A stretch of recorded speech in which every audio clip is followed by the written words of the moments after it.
नमस्कार। भाग दौड़ भरा जीवन, एक दूसरे से आगे निकलने की होड़, आधुनिक जीवन शैली जीने के तरीकों की वजह से रोग धीरे धीरे करके पूरे देश में ही सारे मनुष्यों को अपनी गिरफ्त में जकड़ता जा रहा है। रोगों को ठीक करने के लिए जिन दवाइयों का उपयोग किया जा रहा है, उन दवाइयों के ऊपर निर्भरता इतनी बढ़ती जा रही है कि दवाइयों के बिना एक दिन निकालना भी मुश्किल है। और दवाइयां अगर हम लेते जा रहे हैं तो दवाइयों से भी रोग धीरे धीरे करके दबता जा रहा है। वो रोग पूरे तरीके से जड़ से खत्म नहीं हो रहा।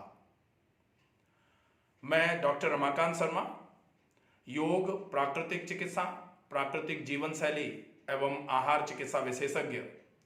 आज हम बात करेंगे एक ऐसे ही रोग के बारे में जो दिन प्रतिदिन लगातार पूरे देश में बढ़ रहा है। रोग का नाम है मधुमेह, डायबिटीज, हाइपरग्लाइसीमिया। सामान्य तौर पर बहुत सारे मरीज हमारे पास ऐसे आते हैं जो ये कहते हैं कि परहेज तो नहीं कर पाएंगे डॉक्टर साहब। अगर कुछ ऐसा हो जिसमें हम कुछ भी खाएं पिएं, कुछ ऐसी दवाई या कुछ ऐसी जड़ी बूटी या बूटी दे दो कि हम परहेज ना करें, बिना कुछ किए ही हमारा रोग सही हो जाए। चल तो हम ऐसे ही पाएंगे जैसे चल पा रहे हैं, क्योंकि समय नहीं है, पूरे दिन बहुत सारे काम रहते हैं। यहां मैं एक बात याद दिला दूं कि अगर हम एक शोरूम पर गाड़ी खरीदने जाएं और गाड़ी हमने देखी है, गाड़ी देखने के बाद हम शोरूम में जो सेल्समैन है उसको ये कहने लगे कि गाड़ी तो पेट्रोल की है लेकिन हम तो इसको डीजल से चलाएंगे, या हम तो इसको मिट्टी के तेल से, केरोसिन से चलाएंगे। ध्यान तो देखो हम चलाने में नहीं रख पाएंगे, हम तो ऊबड़ खाबड़ रास्तों पर ही चलाएंगे और सर्विस भी हम ध्यान से टाइम से नहीं करवा पाएंगे। तो सेल्समैन हमको क्या कहेगा? वो तुरंत छूटते ही कह देगा तो साहब गाड़ी तो खराब होगी ही।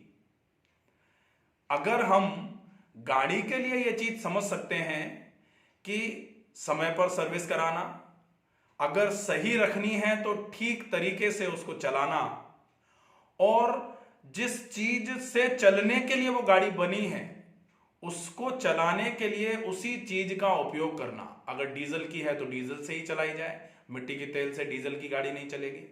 और अगर पेट्रोल की है तो पेट्रोल से ही चलाई जाए, डीजल से पेट्रोल की गाड़ी नहीं चलेगी। क्योंकि जिस चीज से मिलकर चलने के लिए जो गाड़ी बनी है उसको उसी से चलाओगे तो ही उसकी एफिकेसी सही रहेगी। लेकिन जहां बात शरीर की आती है, हम ये बात बिल्कुल भूल जाते हैं। हमें ये लगता है कि शरीर में तो क्या है, शरीर तो सीधा साधा सा है, जो मर्जी आए उसमें डाल दो पेट में, डस्टबिन की तरह भर दो पेट को और अपना पूरा काम में लग जाओ, क्योंकि काम करना प्रमुख है। शरीर के स्वास्थ्य को हम बिल्कुल अंत वाले कोने में डाल के छोड़ देते हैं। और यहीं से शुरुआत होती है एक ऐसे भयानक रोग की जो दिन प्रतिदिन शरीर में अपना जाल बढ़ाता जा रहा है, शरीर के एक एक अंग को अपने कब्जे में जकड़ता चला जा रहा है। जी हां, हम बात करेंगे हाइपरग्लाइसीमिया, डायबिटीज मेलिटस के बारे में, शुगर के बारे में। सबसे पहले हम ये जानें कि शुगर आखिरकार है क्या। क्या शरीर में ऐसा होने लग जाता है कि हम इस बीमारी को लाइलाज बोलना चालू कर देते हैं? जैसा कि हम जानते हैं, शुगर को लैटिन में हाइपरग्लाइसीमिया बोला जाता है। हाइपर मतलब ज्यादा, ग्लाइसी मतलब ग्लूकोज, मिया मतलब ब्लड। तो ब्लड में ग्लूकोज की बढ़ी हुई मात्रा जो है उसको बोला जाता है हाइपरग्लाइसीमिया। अब यह हाइपरग्लाइसीमिया का मतलब क्या है कि खून में शर्करा की मात्रा यदि बढ़ जाए और बढ़कर के ही रहना चालू हो जाए, बढ़ना तो स्वाभाविक सी बात है, बढ़ेगी कैसे? आपने एक गिलास पानी लिया, उस एक गिलास पानी में आपने 1 चम्मच चीनी डाली और उसको घोला तो पानी मीठा हो जाएगा। आप उसी पानी में 1 चम्मच और चीनी डाल करके मिला करके चलाएंगे जब, तो पानी और मीठा होता जाएगा। आप जितनी चीनी इसमें मिलाते जाएंगे पानी उतना ही मीठा होता जाएगा। लेकिन शरीर में ऐसा क्या हो रहा है? शरीर में जब आप कुछ ऐसा खाते हैं जो मीठा है या जिसमें कार्बोहाइड्रेट के कंटेंट ज्यादा है, जिसमें ग्लूकोज ज्यादा है, तो वो ग्लूकोज आंत से खून में पहुंचता है और खून में पहुंच करके वो खून में ग्लूकोज की मात्रा बढ़ जाती है। और बढ़ी हुई खून में ग्लूकोज की मात्रा जैसे ही ब्रेन तक पहुंचने का प्रयास होता है इसका, तो ब्रेन पर सेंसेशन जाता है कि खून में ग्लूकोज की मात्रा बढ़ रही है, इसको बैलेंस करना है।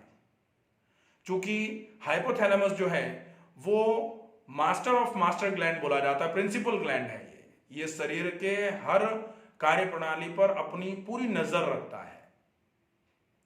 तो हाइपोथैलेमस तुरंत ही पैनक्रियाज को स्टिमुलेट कर देगा, पैनक्रियाज को एक संदेश जाएगा कि अरे भाई तुम्हारा काम था बढ़ी हुई शुगर को मैनेज करना, शुगर खून में बढ़ रही है, इसको मेंटेन करो। तो पैनक्रियाज पर जो स्टिमुलस जाएगा, इस स्टिमुलस के रेस्पॉन्स में पैनक्रियाज इंसुलिन का सीक्रेशन बढ़ा देगा और जैसे ही पैनक्रियाज ने इंसुलिन का सीक्रेशन बढ़ाया, इंसुलिन उस बढ़े हुए ग्लूकोज को ग्लाइकोजन में कन्वर्ट करके खत्म कर देगा। तो ग्लूकोज की बढ़ी हुई मात्रा जो है ना वो कम होना चालू हो जाएगी।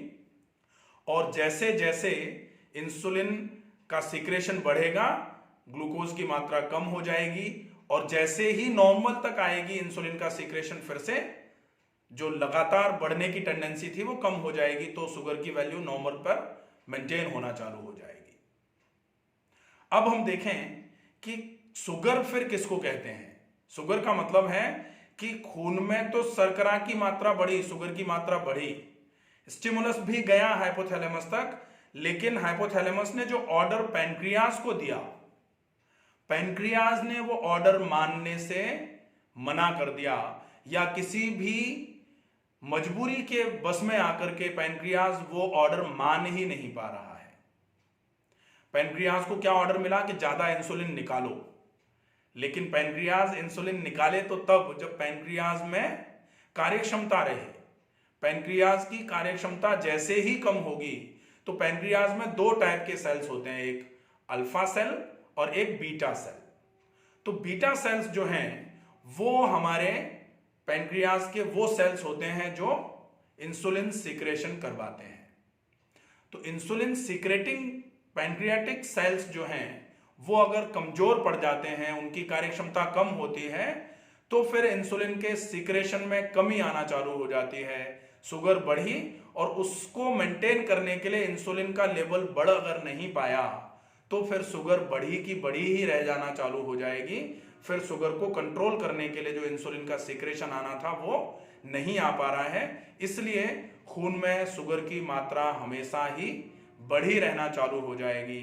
और जब आप ये महसूस करेंगे कि खून में शुगर की मात्रा बढ़ गई है, बढ़ी रह गई है, इसको किस तरीके से आप पता लगा पाएंगे? कुछ डायबिटीज के लक्षण होते हैं।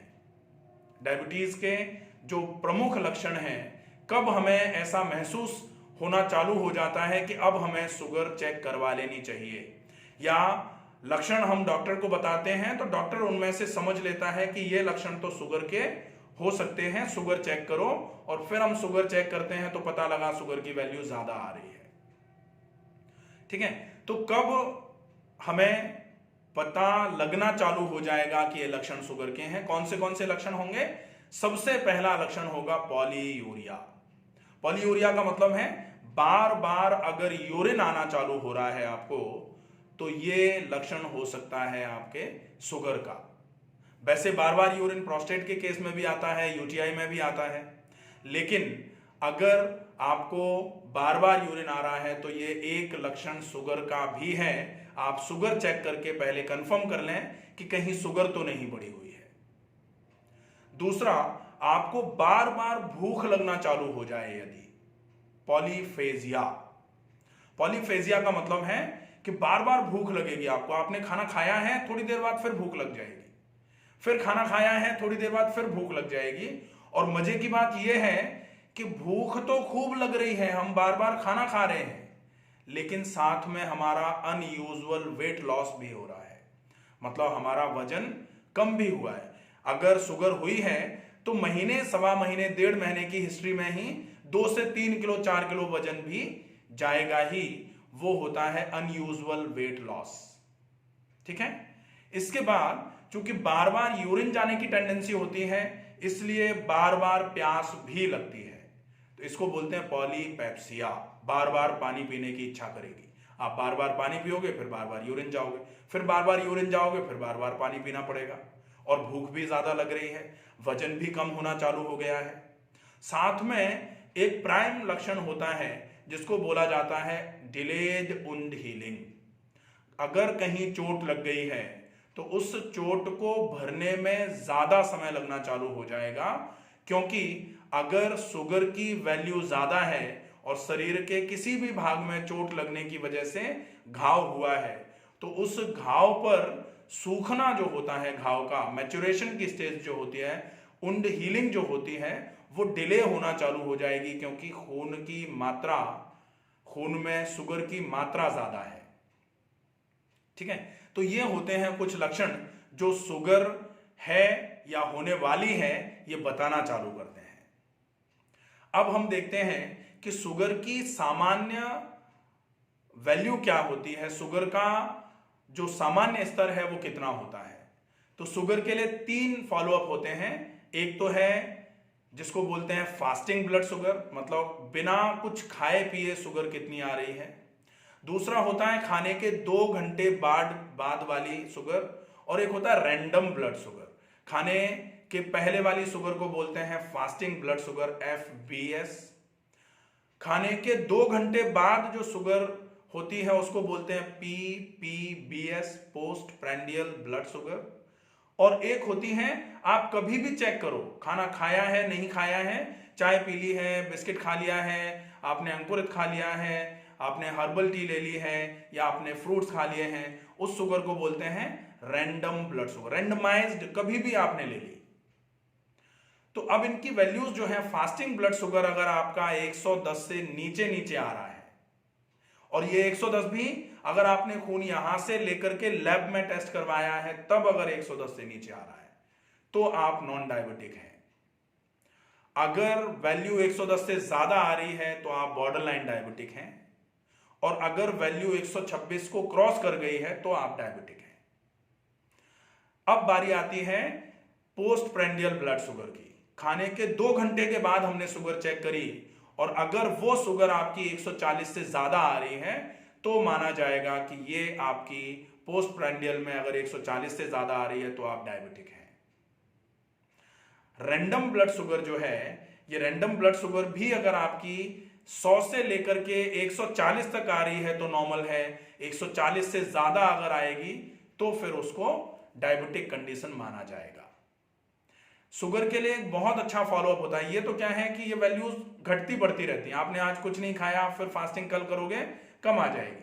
आज आपने अभी गुलाब जामुन खा लिए हैं 4, फिर आप खाने के बाद वाली शुगर 2 घंटे बाद वाली करोगे तो वो 190 आ जाएगी। लेकिन शुगर की एग्जैक्ट वैल्यूज अगर हमें पता करनी है, शुगर के कॉम्प्लिकेशन से बचना है अगर हमको, या शुगर को सही तरीके से मॉनिटर करते हुए बैलेंस करने का प्लान अगर हम बना रहे हैं, तो फिर ऐसे कंडीशन में हमें HbA1c, ग्लाइकोसिलेटेड हीमोग्लोबिन जो होता है, 3 महीने की जो वैल्यू चेक होती है, उसको चेक करके पता करना चाहिए कि वो कितना आ रहा है।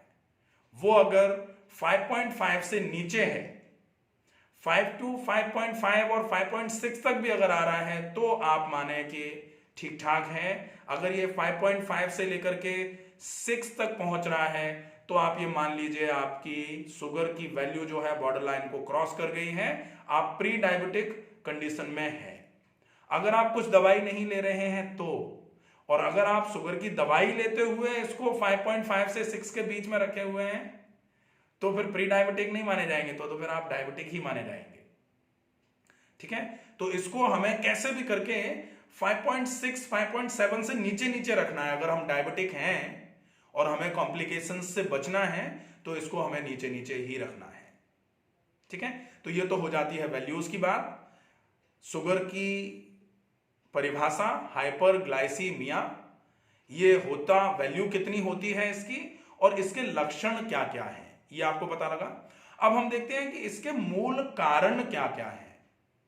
शुगर होने का सबसे बड़ा कारण जो है वो है हमारा अपना जीवन यापन। शुगर के लिए एक चीज और बोली जाती है कि शुगर राज रोग है। राज रोग का मतलब क्या है? राज रोग का मतलब है कि जिनका जीवन राजाओं जैसा हो गया है लेकिन काम बिल्कुल भी नहीं है। भोजन बहुत बढ़िया बढ़िया राजसिक प्रकृति का भोजन किया जा रहा है, हम तो बहुत कमाते हैं इसलिए हमें बहुत कुछ खाने का अधिकार है। यह सोचना सर्वथा गलत है। अगर समृद्धि से आपका भोजन पचना भी तेज हो जाता तो आप ज्यादा खा सकते थे, लेकिन समृद्धि कतई डिसाइड नहीं करती कि आप क्या खा सकते हैं। आपकी शक्ति डिसाइड करेगी, आपका सामर्थ्य डिसाइड करेगा। और शक्ति और सामर्थ्य किन में रहता है? जो लगातार श्रम करते हैं, जो लगातार व्यायाम करते हैं, उनकी शक्ति हमेशा बढ़ी हुई रहती है, उनका सामर्थ्य हमेशा बढ़ा हुआ रहता है। तो जो व्यायाम कर रहे हैं, जो काम कर रहे हैं, वो अगर ज्यादा खाएंगे तो वो अधिकारी हैं।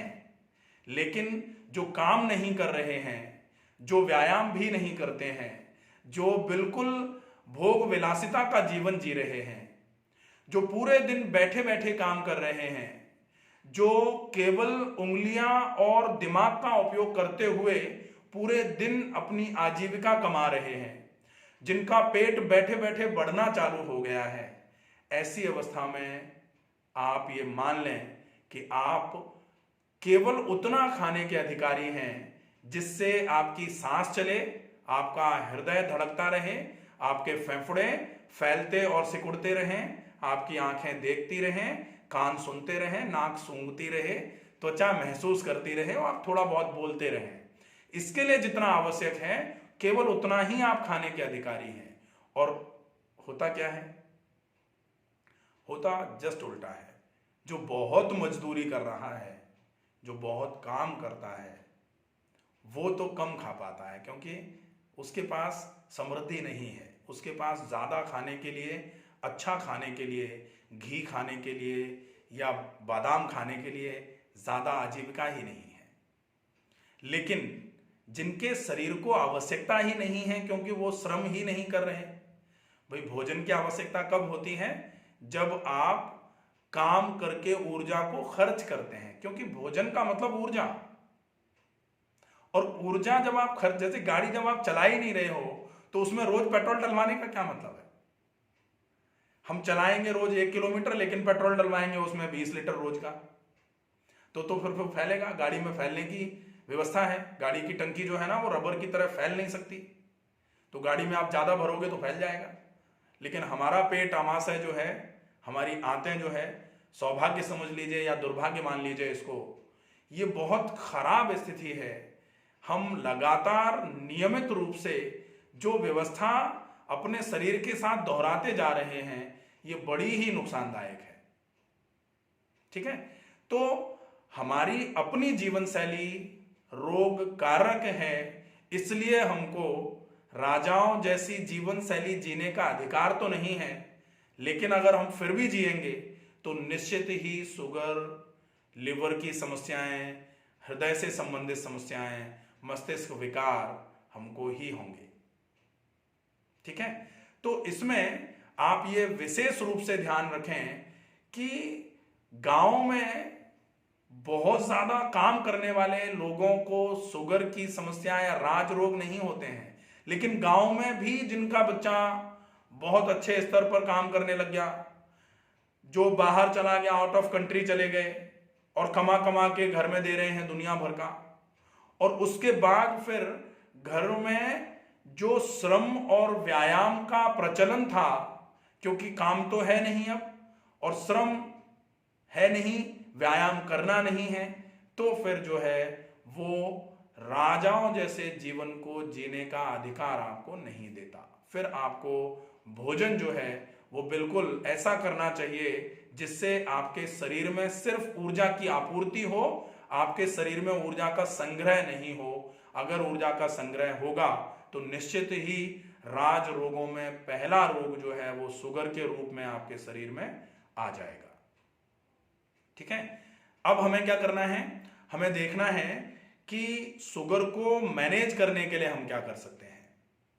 शुगर को मैनेज करना है तो सबसे पहला अब हम देखेंगे एम ऑफ ट्रीटमेंट क्या बनाया हमने। एम ऑफ ट्रीटमेंट मतलब अब हमें शुगर है ये पता लग गया है, और शुगर किस कारण की वजह से हुई है, उनमें पहला कारण आपको पता लग गया कि आपकी जीवन शैली ही आपके शुगर के होने में सबसे बड़ा कारण है। दूसरे नंबर पर आपके खान पान में अनियमितता शुगर के होने का बहुत बड़ा कारण है। पानी पीने में अगर आप कमी करना चालू कर देंगे तो शरीर में से टॉक्सिन्स निकलना कम हो जाएंगे, शरीर में से टॉक्सिन्स निकलना बंद हो जाएंगे, उसकी वजह से आपको शुगर का रोग हो जाएगा। अगर आपने ज्यादा मात्रा में व्यायाम नहीं किया, आपने व्यायाम करना अगर छोड़ रखा है, तो भी आप शुगर के रोगी होने के लिए बिल्कुल पूर्ण तरीके से तैयार हैं। अगर आपकी जीवन शैली जो है सवेरे जगना, रात को जल्दी सो जाना, सही समय पर अच्छा भोजन करना, सही तरीके से भोजन करना, अगर ये व्यवस्थाएं आपकी बिगड़ गई हैं तो भी निश्चित ही आप शुगर के होने के लिए आपका शरीर पूरे तरीके से तैयार है। एक कारण और होता है जिसको हेरिडिटरी कॉज बोला जाता है। हेरिडिटरी का मतलब होता है वंशानुगत, दादा दादी या नाना नानी या मामा को हुआ था, मौसी को था या चाचा बुआ को था, इसलिए बच्चों को आ जाएगा। तो ये सब कारण हैं। अब हम देखें कि शुगर का ट्रीटमेंट हम किस तरीके से कर पाएंगे। तो सबसे पहला ट्रीटमेंट तो यही है कि जिस बीमारी के होने का जो कारण होता है, मूल कारण को अगर आप खत्म कर देते हैं तो निश्चित ही बीमारी जड़ से खत्म होना चालू हो जाएगी।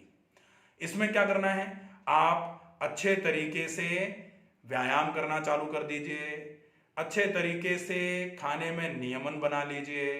आप ऐसा भोजन मत करिए जो पचेगा नहीं, आप ज्यादा से ज्यादा मात्रा में पानी पीजिए।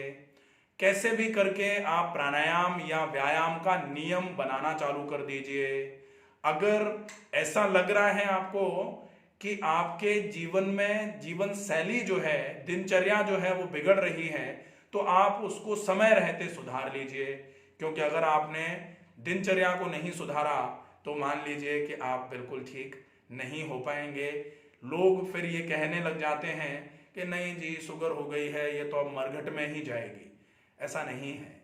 इसीलिए एक शब्द बोला जाता है, शुगर मधुमेह लाइलाज नहीं है। मधुमेह लाइलाज तो बिल्कुल भी नहीं है, लेकिन इलाज कब संभव है?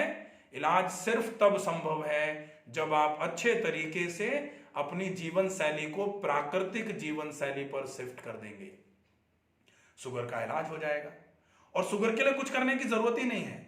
आपको सबसे पहले क्या हो रहा है कि शुगर की वैल्यू बढ़ी कब? जब आपने शुगर ज्यादा पहुंचाई खून में, और खून में ज्यादा शुगर पहुंचने के बाद इंसुलिन का सिक्रेशन नहीं हो पाया। लोग कहते हैं कि मीठा खाने से शुगर हो जाती है। नहीं, मीठा खाने से शुगर नहीं होती है। शुगर होगी तब जब आप व्यायाम की कमी कर देंगे, शरीर में खून के संचार में कमियां आना चालू हो जाएंगी, पैनक्रियाज धीरे धीरे करके इनएक्टिव होना जब चालू हो जाएगा और पैनक्रियाज पर खून के संचार में कमी, पैनक्रियाज पर ऑक्सीजन के सैचुरेशन में कमी पहुंचेगी, तो पैनक्रियाज की जो कोशिकाएं हैं वो लेथार्जिक हो जाएंगी, वो आलसी हो जाएंगी, और जितनी आलसी हो जाएंगी उतना ही ज्यादा आपकी शुगर की वैल्यू फिर बढ़ी रहना चालू हो जाएगी। ठीक है, तो अब हमें एम ऑफ ट्रीटमेंट क्या रखना है? एम ऑफ ट्रीटमेंट होगा to improve insulin secretion. To improve insulin secretion के लिए हमें क्या करना है? अब इंसुलिन सीक्रेशन पैनक्रियाज कब करेगा? जब पैनक्रियाज की क्षमता बढ़ेगी, कार्य क्षमता बढ़ेगी। तो पैनक्रियाज की कार्य क्षमता बढ़ाने के लिए हमें क्या करना पड़ेगा? पैनक्रियाज की कार्य क्षमता बढ़ाने के लिए हमें सबसे पहले जो ध्यान रखना है वो है पैनक्रियाज पर अच्छी मात्रा में खून पहुंचे, अच्छा खून पहुंचे। शुद्ध खून पहुंचे का मतलब है ऑक्सीजन अच्छी मात्रा में पैनक्रियाज तक पहुंचना चालू हो खून के साथ। और जब आप ये प्रोसेस लगातार लंबे समय तक करवाना चालू कर देंगे तो निश्चित ही आपकी शुगर की वैल्यू सही होना चालू होने के लिए पैनक्रियाज इंसुलिन सीक्रेशन करना चालू कर देगा। एक तो होता है ये शुगर, इसको बोलते हैं टाइप 2 शुगर, जिसको बोला जाता है इंसुलिन डिपेंडेंस यहां नहीं है, non insulin dependent diabetes mellitus. ठीक है, तो non insulin dependent diabetes mellitus का क्या मतलब है? बाहर से जिसमें इंसुलिन की ज्यादा आवश्यकता नहीं है, क्योंकि अभी पैनक्रियाज की वो कोशिकाएं जो इंसुलिन बनाती हैं वो पूरे तरीके से खराब नहीं हुई हैं। अगर इस अवस्था में हमने इंसुलिन सीक्रेशन चालू करवा दिया तो फिर आपको बाहर से इंसुलिन लेने की भविष्य में कभी भी जरूरत नहीं पड़ेगी। लेकिन अगर हम चूक गए, पैनक्रियाज की कोशिकाएं बिल्कुल सूख गई, बीटा सेल्स जो हैं वो बिल्कुल ही इनएक्टिव हो गई, अब पैनक्रियाज बिल्कुल भी इंसुलिन नहीं निकाल पाएगा, क्योंकि पैनक्रियाज की वो कोशिकाएं जो इंसुलिन निकालती हैं डेड कंडीशन में आ गई। तब फिर जो शुगर होती है उस शुगर को बोला जाता है इंसुलिन डिपेंडेंट डायबिटीज मेलिटस, मतलब टाइप 1 डायबिटीज। उस कंडीशन में भी आप इंसुलिन बाहर से लेने से रोक सकते हैं, क्योंकि इंसुलिन कब लेना पड़ेगा? जब आप ज्यादा खा रहे हो। ज्यादा खा रहे हो तो ज्यादा शुगर की वैल्यू आपके खून में पहुंच रही है। अब उस ज्यादा खाने के बाद ज्यादा वैल्यू को आप इंसुलिन लेकर के कम कर दे रहे हो, तो आप खाओ ही उतना जितने की आवश्यकता है। आप थोड़ा थोड़ा करके दिन में 5 से 6 बार खा लो। डायबिटीज टाइप 1 में आप अगर केवल आहार प्रक्रम को अच्छे तरीके से फॉलो कर लेते हैं तो आप इंसुलिन की जो रिक्वायरमेंट है शरीर की उसको धीरे धीरे करके कम करते हुए आप इंसुलिन को बंद भी कर सकते हो। केवल आहार चिकित्सा को अच्छे तरीके से फॉलो करते हुए बहुत अच्छे तरीके से अपनी शुगर की वैल्यूज को मेंटेन कर सकते हैं। ठीक है, तो ये तो हो जाएंगे सामान्य कारणों का निवारण करके शुगर का इलाज।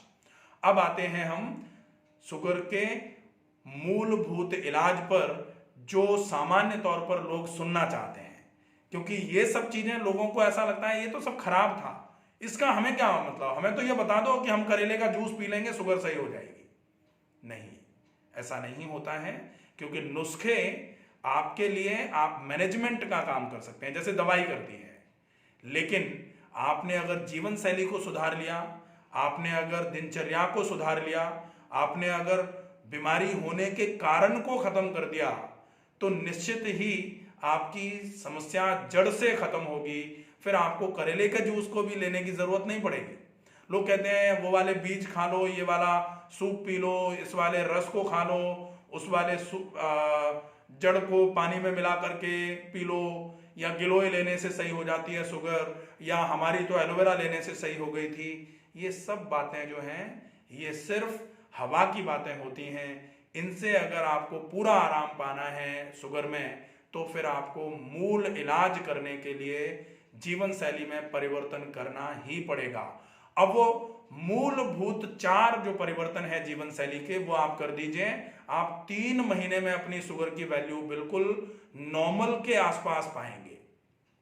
पहला, खाने का नियमन।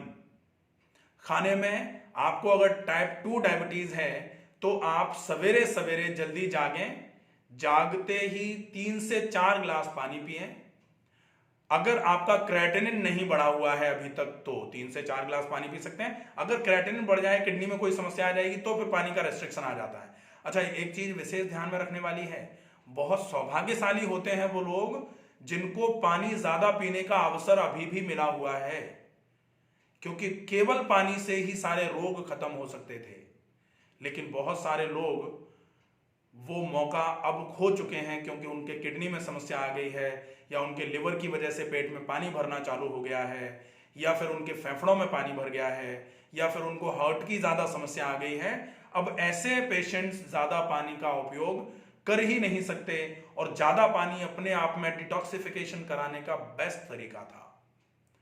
वो तरीका अगर छूट गया तो आप मान लो 50% रोग शरीर में बसना चालू हो जाएगा। आप एक तरीके से रोग को खत्म करोगे, दूसरा रोग वहां पनपना चालू हो जाएगा। इसलिए समय रहते सचेत हो जाएं। पानी की मात्रा आप ज्यादा से ज्यादा पिएं। ज्यादा से ज्यादा का मतलब होता है एक मरीज लगभग पूरे दिन में 5 लीटर तक पानी पी सकता है आसानी से। 5 लीटर तक पानी पीने में कोई नुकसान नहीं है, आराम से पिए, कोई दिक्कत नहीं आएगी। बहुत सारे लोग कहते हैं साहब ज्यादा पानी पीने से कहीं किडनी खराब तो नहीं हो जाएगी। ज्यादा पानी का मतलब 20 लीटर पानी अगर पिएंगे, रोज का पीते ही रहेंगे, तो जरूर किडनी पर लोड पड़ेगा। लेकिन अगर 5 लीटर 6 लीटर तक, 7 लीटर 8 लीटर तक पानी पीते हुए लोग हमारे पास आते हैं, कोई नुकसान नहीं है। 5 लीटर तक तो मैं यहां बैठ करके, अगर आपको किडनी की, लिवर की और पेट में पानी नहीं भरा हुआ है, और आपको फेफड़ों में पानी नहीं है, और हार्ट की समस्या अगर नहीं है, तो आप आराम से 5 लीटर पानी पीजिए। और आप 5 लीटर, अच्छा एक चीज मैं यहां और याद दिला दूं आपको कि पानी हमेशा सादा ही पीना है। अगर आपने गर्म तासीर का पानी पिया, या गर्म करके पानी को आपने लंबे समय तक अपनी जीवन शैली का हिस्सा बना लिया, तो मान लीजिए आप साल 2 साल में ही बहुत बड़े रोग को इनवाइट कर रहे हैं। ये निश्चित है, इसमें कहीं दो राह नहीं है। ठीक है, तो आप गर्म पानी पी सकते हैं, जैसे आजकल चल रहा है गर्म पानी पियो, गर्म पानी पियो। लेकिन गर्म पानी कब पियो? जैसे गले में ज्यादा दिक्कत रहती है, 2-5 दिन के लिए गर्म पानी पी लिया। आपको जुकाम हो गया है, 5-7 दिन के लिए गर्म पानी पी लिया। आपको दमा की समस्या है, सर्दी सर्दी चलो गर्म पानी पी लिया, गुनगुना पानी पी लिया। लेकिन हमेशा ही गुनगुना पानी पिएंगे? हम तो हमेशा ही गर्म पानी से नहाते हैं। इसका मतलब आप अपनी इम्यूनिटी को हैम्पर करा रहे हैं। आप अपनी इम्यूनिटी को स्वतः ही खत्म करने का काम कर रहे हैं। आप अगर गर्म पानी का उपयोग रोज करते हैं, आप केवल एक दिन ठंडा पानी पी लेना, आपको जुकाम हो जाएगा, आपको खांसी हो जाएगी। और अगर आप रोज सादा पानी पी रहे हो, ठंडा पानी पी रहे हो, एक दिन आप खूब गर्म पानी पी लेना, कोई दिक्कत नहीं है, समस्या नहीं आएगी। इसका मतलब सादा पानी ही आपके शरीर में आरोग्यवर्धक है।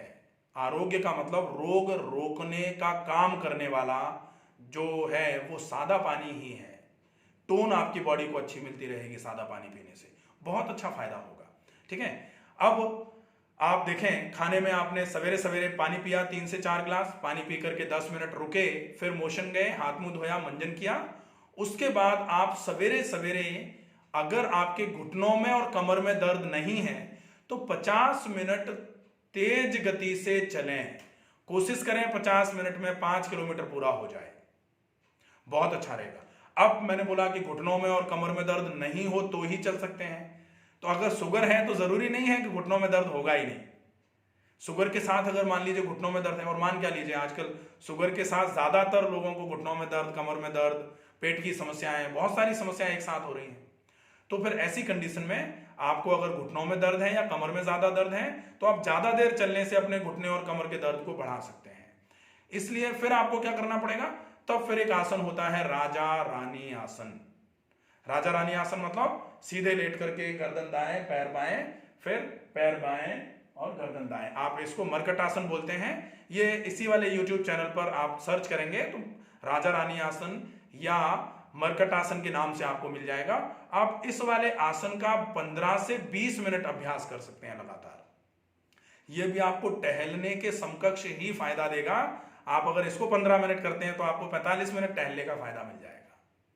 ठीक है, तो ये हो जाए। इसके बाद कुछ ऐसे आसन होते हैं जो आप कर सकते हैं।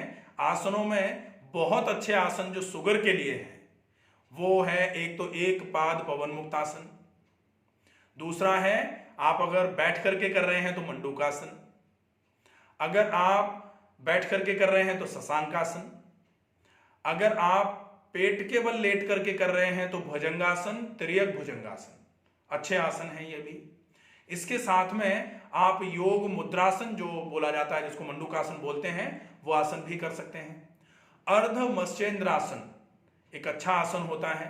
इस आसन का भी अभ्यास आप शुगर के लिए कर सकते हैं। तो ये आसन है, इन आसनों की वीडियो आपको चैनल पर मिल जाएगी, ठीक है। तो ये आसन कर सकते हैं। इसके बाद अब बारी आती है प्राणायाम करने की। तो प्राणायाम में नाड़ी शोधन, अनुलोम विलोम प्राणायाम अगर पॉसिबल हो तो आप 10 मिनट जरूर करिए। और नाड़ी शोधन को किस तरीके से करना है, आप इसी चैनल पर वीडियो है, आप पूरा देखिए अच्छे तरीके से। आप अगर सही तरीके से फॉलो करेंगे तो ही आराम होगा। आपके पास 100 चाबियां हैं, हमारे पास तो 100 चाबियां, हम तो ताला खोल देंगे। लेकिन जो ताला है उसकी चाबी अगर आपके पास नहीं है तो फिर वो ताला नहीं खुलना है। कहने का मतलब यह है कि आप अगर फायदा लेना चाहते हैं तो जिस चीज को जिस तरीके से करना है, अगर आप उसी तरीके से करेंगे तो ही फायदा मिलेगा, नहीं तो नहीं मिलेगा, ठीक है। तो इसका विशेष ध्यान रखना है। इसके बाद फिर बारी आती है डीप ब्रीदिंग, लंबी गहरी श्वास भरना, भरी गई श्वास को धीरे धीरे करके छोड़ना।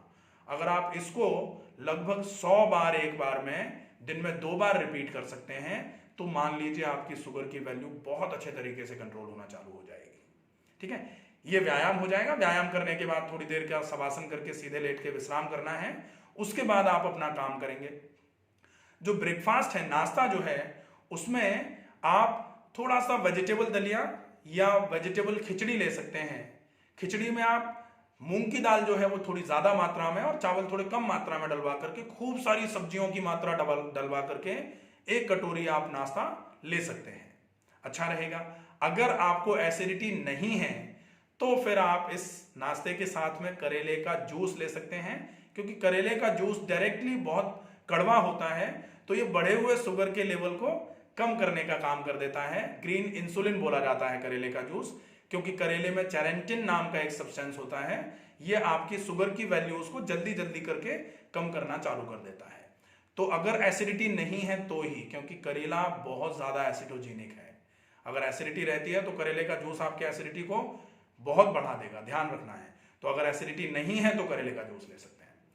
अगर आप चाहें तो सवेरे व्यायाम करने के पहले रात को भिगोई हुई मेथी का पानी ले सकते हैं, लेकिन वो भी तब जब आपको एसिडिटी नहीं होगी। अगर एसिडिटी है तो मेथी भी एसिडोजेनिक होती है, आपके एसिडिटी को बढ़ाने का काम करेगी। फिर बारी आती है लंच की। लंच में आप बहुत मोटे आटे की, मल्टीग्रेन आटे की, या कोशिश करो आप ज्वार के आटे की रोटी खा लें, या फिर आप कभी चाहें तो ज्वार और थोड़ा सा मक्का और उसमें थोड़ा सा आप चाहें तो बेसन मिला दें, मतलब चने का आटा मिला दें, और उन तीनों अनाजों को मिला करके उसकी रोटी बना करके खा सकते हैं, अच्छा रहेगा। सब्जी की मात्रा ज्यादा से ज्यादा हो। अगर पॉसिबल है आपके लिए तो आप इस लंच के 40 मिनट पहले हरा सलाद खाएं, बिना छीले हुए। खीरा, ककड़ी, इसमें जो भी सलाद, लेट्यूस है, ब्रोकोली है, अगर अवेलेबल है तो आप ये भी ले सकते हैं। और नहीं तो आप इसमें थोड़ा टमाटर भी मिला सकते हैं। आप इसमें चाहें तो कच्ची पत्ता गोभी का सलाद बन सकता है, वो खा सकते हैं। ज्यादा मात्रा में सलाद 40 मिनट पहले, और उसके बाद फिर आप लंच अपना लेंगे, जिसमें 2 चपाती बहुत मोटे आटे की और सब्जी की मात्रा ज्यादा, जिसमें तेल, चिकनाई, नमक कम से कम होगा, ठीक है। ये आपका लंच हो जाएगा। और ये विशेष ध्यान रखना है कि 1 ग्रास को चबा करके खाना है बहुत, और चबाना जो है ना वो कम से कम, वैसे मैं तो 100 बार बोलता हूं। हमारे यहाँ जितने भी मरीज आते हैं, अगर हमारे यहाँ जैसे एक बार में 130 मरीज भर्ती हैं तो लगभग उन 130 में से 65 लोगों को पेट की समस्याएं रहती हैं। और पेट की समस्याएं अगर हैं तो आप अगर खाने के 1 ग्रास को 100 बार चबा के खा रहे हो तो सबसे पहले पेट की समस्या सही होगी। और कहा जाता है पेट सफा तो हर रोग दफा, सारे रोग खत्म होना चालू हो जाते हैं। तो पेट की सफाई के लिए आपको डायबिटीज के बीमारी में भी खाने को बहुत चबा के खाना है, ठीक है। आप खाने के साथ छाछ का उपयोग कर सकते हैं अगर बिल्कुल खट्टी नहीं हो तो। इसके बाद आपका ये लंच का टाइम हो जाएगा। लंच के बाद आप अपना जो भी काम है वो कर सकते हैं। आप शाम का भोजन जो है वो 7 बजे के पहले पहले करेंगे, और शाम के भोजन के बाद आप कम से कम आधा किलोमीटर, 1 किलोमीटर कम से कम, और अगर आपके घुटनों में, कमर में दर्द नहीं है तो लगभग 2 किलोमीटर, 2.5 किलोमीटर के आसपास आप भोजन के बाद धीमी गति से, कहा जाता है after dinner walk for a mile, चलना चाहिए, ठीक है। तो ये विशेष ध्यान रखेंगे। इसके बाद आप अगर देखते हैं तो इलाज पे आते हैं। इलाज में पेट का गर्म ठंडा सेक और गर्म ठंडा सेक करने के बाद गीला लपेट। आप गर्म ठंडा सेक और गीला लपेट कैसे कर सकते हैं यह आपको पूरा वीडियो चैनल पर मिल जाएगा। ठीक है, तो व्यायाम हो गया, आहार चिकित्सा हो गई, और इलाज के लिए पेट का गर्म ठंडा सेक और गीला लपेट हो गया। एक इलाज और है जो रोज रात को सोने से पहले आप कर सकते हैं। वो इलाज है, आप रोज सोने से पहले आधा बाल्टी गुनगुने पानी में पैर पिंडलियों तक डुबोकर रखें। 10 मिनट के लिए पैरों को निकालें, पैरों को पोंछें, और उसके बाद धीरे धीरे करके पैरों को पोंछ करके नाक में गाय का घी या बादाम रोगन तेल या सरसों का तेल या अणु तेल आयुर्वेद का या सटबिंदु तेल आयुर्वेद का 2-2 बूंद जरूर डालें। इसको नस्य बोलते हैं। नस्य कैसे करना है आपको चैनल पर वीडियो मिल जाएगा। ठीक है, तो ये तो हो जाती है बात शुगर के मैनेजमेंट की, कि आप इस तरीके से अगर मैनेज करते हैं तो आप पैंक्रियाटिक एक्टिवेशन कर रहे हैं। आपने प्राणायाम करके पूरे शरीर में ऑक्सीजन का सैचुरेशन बढ़ा दिया, आपने व्यायाम करके पैंक्रियाज की मांसपेशियों में खून का संचार बढ़ाया, पैंक्रियाज की कोशिकाओं पर खून का संचार बढ़ाया, जिससे पैंक्रियाज की एक्टिविटी बढ़ जाएगी, तो आपके शुगर में धीरे धीरे करके आराम होना चालू हो जाएगा। ठीक है, अब इसके बाद 3 कॉम्प्लिकेशन होते हैं शुगर के। शुगर की वजह से किडनी का खराब होना, जिसको बोलते हैं डायबिटिक नेफ्रोपैथी। शुगर की वजह से नस नाड़ियों का खराब होना, जिसको बोलते हैं डायबिटिक न्यूरोपैथी। और शुगर की वजह से आंखों में खराबी आना, जिसको बोला जाता है डायबिटिक रेटिनोपैथी। ये 3 डायबिटिक कॉम्प्लिकेशन है। इन डायबिटिक कॉम्प्लिकेशंस का इलाज जो है ना, जैसे किडनी में प्रॉब्लम आ गई तो किडनी का इलाज करना पड़ेगा। अगर न्यूरॉन्स में प्रॉब्लम आ रही है तो न्यूरॉन्स का ट्रीटमेंट करना पड़ेगा। अगर आंखों में प्रॉब्लम आ रही है तो आंखों का ट्रीटमेंट करना पड़ेगा। लेकिन साथ में चूंकि ये डायबिटिक कॉम्प्लिकेशन है तो डायबिटीज को मेंटेन करना बहुत ज्यादा जरूरी है। अगर आप शुगर को लंबे समय तक मेंटेन करके रखेंगे तो निश्चित ही कॉम्प्लिकेशंस में भी आपको आराम मिलना चालू हो जाएगा। और अगर आप सौभाग्यशाली हैं, कॉम्प्लिकेशन अभी तक नहीं आए हैं, तो जो विगत चीजें आपको बताई जो हैं इनका अच्छे तरीके से फॉलो अप करते रहेंगे तो निश्चित ही आपको कॉम्प्लिकेशन से बचे रहेंगे, आप कॉम्प्लिकेशन आपको नहीं आएंगे। ठीक है, आशा है वीडियो आपको समझ में आया होगा। पार्ट 2 इसका जरूर लेना पड़ेगा क्योंकि एक वीडियो बहुत लंबा हो रहा है। तो डायबिटीज का पार्ट 2 में अपन डायबिटीज के कॉम्प्लिकेशंस का मैनेजमेंट किस तरीके से कर सकते हैं ये बता देंगे, और डायबिटीज में जो सिंपल नुस्खे हो सकते हैं, क्योंकि नुस्खों में लोगों की दिलचस्पी ज्यादा रहती है, तो नुस्खे क्या हो सकते हैं पार्ट 2 में आपको ये चीजें बता दी जाएंगी। आशा है वीडियो आपको समझ में आया होगा। अगर आपको जानकारी महत्वपूर्ण लगे, उपयोगी लगे, तो वीडियो को ज्यादा से ज्यादा शेयर करें, ज्यादा से ज्यादा लोगों तक पहुंचाएं। जिनको शुगर है उन लोगों तक ये वीडियो जरूर पहुंचे, ताकि वो इसको पूरा देख करके शुगर के होने का कारण और किस तरीके से उन कारणों को आप पूरे तरीके से खत्म करके शुगर को जड़ से खत्म कर सकते हैं, ये उनको समझ में आएगा। तो निश्चित ही उनकी शुगर में बहुत अच्छा आराम होना चालू हो जाएगा। अपना ध्यान रखिए, अपनों का ध्यान रखिए। नमस्कार।